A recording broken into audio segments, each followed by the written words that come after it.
아는 사람은 너무너무 가보고 싶지만 회원들 동반하지 않으면 가기가 힘든 그런 아름다운 골프 리조트인데요. 제가 여기를 갈 수 있는 아주 좋은 기회를 얻었습니다.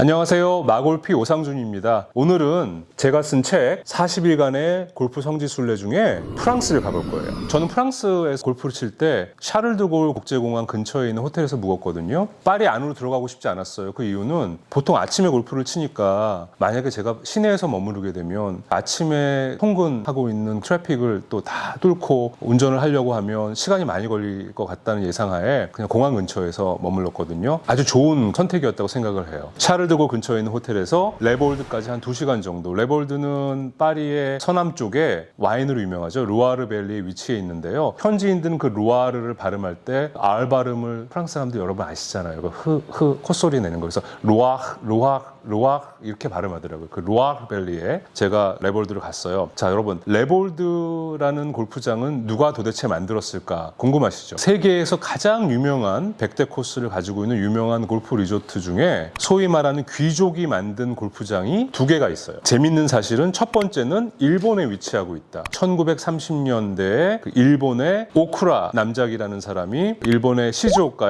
카와나 골프앤호텔이라는 리조트를 만들었어요. 그때 영국 사람 찰스 휴 앨리슨을 초빙해서 카와나의 후지 코스를 설계를 해서 만들었죠. 그래서 키시치로 오쿠라 남작은 영국의 트리니티 칼리지에서 유학을 했고 영국에서 있었을 당시에 세계 최초로 열렸던 런던 근교의 자동차 레이싱 대회에 나가서 은메달을 딸 정도로 스피드 광이었고 또 그 차를 수입을 최초로 일본으로 했고요. 골프를 수입을 했고 골프 리조트 호텔을 일본에 최초로 만든 사람이에요. 대단한 사람이죠. 자, 그런데 이 키시치로 오쿠라 남작 외에도 남작 자기를 갖고 있었던 귀족이 골프 리조트를 만든 게 바로 레볼드예요. 근데 이 프랑스에서 이 골프장을 만든 남작은 베런 비크라는 남작이었는데 BICH. 이 사람은 뭘로 유명한 사람이었냐? 여러분, BIC 볼펜 아시죠? 그 유명한 볼펜을 이 남작이 만들었고 세계적으로 이 볼펜이 히트를 치면서 어마어마한 부를 거머쥐게 돼요. 그래서 자기 가족과 친구들을 위한 골프장을 1980년대에 만든 곳이 바로 지금의 레볼드입니다. 이 비크 남작은 너무너무 재미있는 백그라운드가 있어요. 이 사람이 사실은 볼펜을 만들고 싶었는데 실패를 많이 했대요. 잉크가 새지 않는 아주 실용적인 필기도구를 만들려고 너무 노력을 했지만 잉크가 자꾸 새어나오고 실용적으로 이걸 만들고 값싼 가격에 만들어서 시장에 내놓을 수 있는 그런 기술이 부족했던 거예요. 그런데 그 당시에 남미에서 그 볼펜을 만들어서 실용화한 사람을 알게 되었고 그 사람의 특허를 사서 BIC라는 이름을 붙여가지고 세계적인 제품을 만든 거죠. 비크 남작은 그 후에 80년대에 골프장을 만들었고 그 골프장을 설계한 사람은 미국의 로버트 폰 헤이그라는 플로리다 출신의 미국 사람이었는데 그 골프장을 만들었을 때 프랑스에서는 최초로 마치 플로리다에 있는 베이힐 골프장이나 노렐이나 호수가 많고 거기에 악어들도 살고 있고 이런 골프장의 느낌을 그대로 루아르밸리에 80년대에 옮겨놨으니 당시 프랑스 사람들한테는 이게 얼마나 센세이션이었겠어요. 그래서 이 비크 남작이 80년대 정확하게는 86년에 올드 코스라고 지금 불리는 워터 해저드 호수가 많은 골프장을 만들었고요. 나중에 다른 사업가한테 이 리조트를 매각하면서 그 새로운 사업가가 2021년에 미국의 또 유명한 길 헨스라는 설계자를 고용해서 뉴코스를 만들었는데요. 이 뉴코스는 작년 기준으로 골프 매거진 세계 100대 코스 랭킹에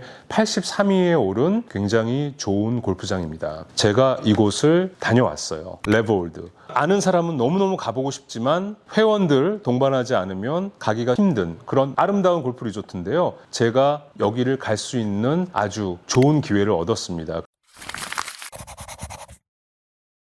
자, 제가 그래서 첫날 레볼드에 도착해서 올드코스 플레이를 했어요. 워낙 어렵기로 유명한 올드코스. 역시나 워터 해저드가 왜 그렇게 많은지. 사람들이 올드코스에서는 공을 너무 많이 잃어버린다는 거예요. 저도 그래서 넉넉하게 공을 준비해 갔는데 한 4-5개는 제가 잃어버린 것 같아요. 하지만 재미있었어요. 워터 해저드를 넘겨쳐야 되는 홀, 파5 홀 같은 경우는 왼쪽에 계속 워터 해저드가 있어서 티샷, 세컨샷, 떨드샷까지도 그 물을 신경 써야 되는 그런 홀도 있었고요. 어렵기로 유명했지만 저한테 저한테 드는 생각은 르와르밸리의 이런 자연 환경에 굳이 이렇게 인공적인 워터 해저드를 돈을 들여서 만들 필요는 있었을까라는 의문이 저한테 떠올랐어요. 그날 저녁 정말 어떻게 보면 좀 제가 지쳤거든요. 네덜란드에서 플레이를 하고 또 프랑스로 넘어와서 또 플레이를 하고 비가 또 계속 많이 왔기 때문에 그런 환경에서 처음으로 해가 쨍쨍 내리쬐는 이 프랑스 르와르밸리 레볼드, 좀 지친 몸을 이끌고 올드 코스를 플레이하고 난 다음에 숙소로 들어갔어요. 제가 머물렀던 숙소는 여기에는 단독으로 있는 커티지, 이 골프 일종의 랏지가 있는데 1번 랏지, 가장 클럽하우스에 가깝고 가장 럭셔리한 1번 랏지에 또 방을 배정을 해줘서 제가 거기에 묵었는데, 들어가 보니까 문을 열자마자 넓은 리빙룸이 나오고요. 침실에 이 프리스탠딩 하얀색 욕조가 딱 있는 거예요. 그래서 당연히 저는 물을 받았죠. 저녁 식사까지는 시간을 좀 여유 있게 두고 그 욕조에 들어가서 피곤을 다 푼 후에 샤방샤방한 모습으로 그 레스토랑을 제가 나타났어요. 그래서 르와르밸리에서 난 와인을 제가 당연히 주문을 했겠죠. 웨이터한테 제가 물어봤어요. 여기는 어떤 와인이 가장 좋아요? 그랬더니 르와르밸리 쌍세라는 그 와인이 있어요. 쌍세를 마셔보는 게 어떻겠니? 그래서 그래, 그러면 나는 에피타이저를 메뉴를 봤더니 뭐 굉장히 맛있는 음식들이 많이 있었죠. 에피타이저를 랭귀스틴을 제가 시켰어요. 약간 그 집게 달린 새우, 이탈리에서도 많이 맛볼 수 있는 스캄피라고 부르죠. 약간 그런 랭귀스틴을 시켰고, 샐러드를, 그다음에 메인 요리로는 양고기를 시켰어요. 그래서 에피타이저 먹을 때는 르와르밸리산 쇼비뇽 블랑을 마셨고, 그다음에 양고기를 먹을 때는 라이트한 그런 레드 와인인 피노 누아를 시켜서 먹었는데 너무너무 매칭이 잘 되는 거예요. 그리고 저녁 식사 후에는 이 위스키들이 쫙 있는 그 쉘프 위를 보니까 일본 위스키가 있네. 뭐 야마자키도 있고 하코슈도 있고 일본 위스키가 있길래 야마자키를 시켜서 마셨죠. 왜냐하면 되게 재미있는 또 스토리 중에 하나가 이 베런 빅, 이 남작의 친구가 일본 사람이 있었는데 그 일본 사람과 공동 투자를 해서 이 레볼드를 처음에 만들었거든요. 그래서 그런 이유에서 이 일본 위스키를 갖다 놨을까? 또 일본 위스키를 제가 마시고 아주 아름다운 저녁을 클럽하우스 레스토랑에서 보냈습니다. 다시 랏지로 돌아가서 편안한 침대에서 아주 안락한 밤을 보낸 후 그 다음날 아침 일어나서 저는 뉴 코스로 향했어요.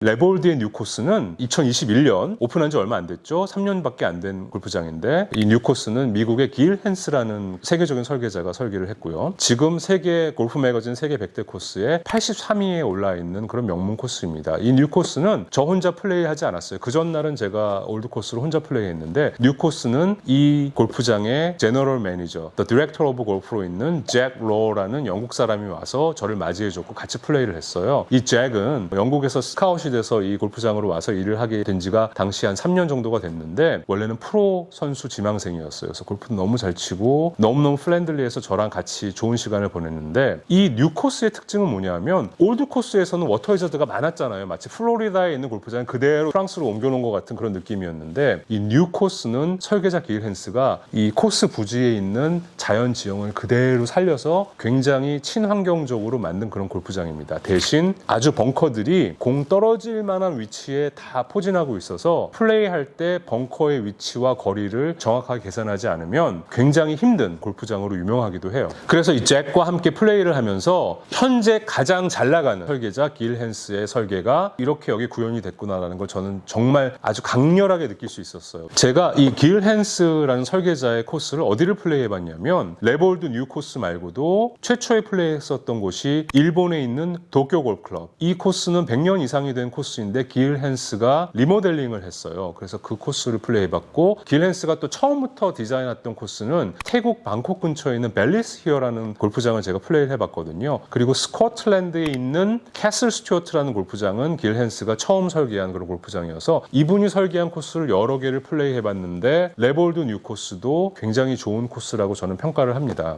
왜냐하면 르와르밸리에 있는 그 자연 지형을 그대로 살렸고요. 그리고 홀마다 위치해 있는 페어웨이 벙커나 그린사이드 벙커들이 너무너무 해저드로서 역할을 제대로 해주는 그런 디자인이었어요. 잭이랑 함께한 라운드는 너무너무 즐거웠고 같이 버디를 했던 그런 파4홀도 있었고요. 그래서 좋은 시간을 같이 보내고 마무리가 될 무렵 잭이 저한테 물어보는 거예요. 준, 그러면 다음번 목적지는 너는 어디야? 다음번에는 나는 그 생제르맹이라는 골프장을 칠 거고 그 다음날 아침 비행기로 나는 더블린을 향할 거야 했더니 저한테 잭이, 그래? 그럼 생제르맹 라운드 하는 그 화요일 토요일 그날 저녁은 너 뭐 할 거야? 파리에서?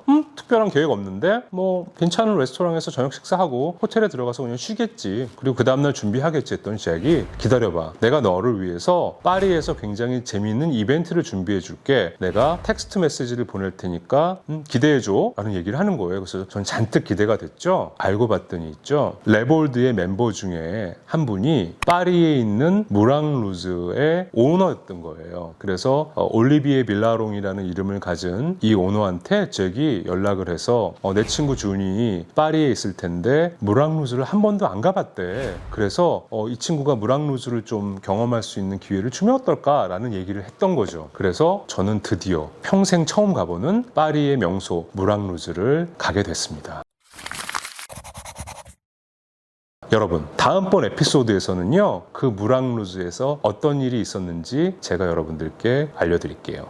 여러분, 그러면 다음 편 우리 무랑루즈 에피소드 올라올 때까지 기대해 주시고요. 레볼드에 대해서 궁금하신 점이 있으면 댓글 남겨주시면 제가 또 열심히 답을 해드리겠습니다. 여러분, 다음 편에서 우리 만나요.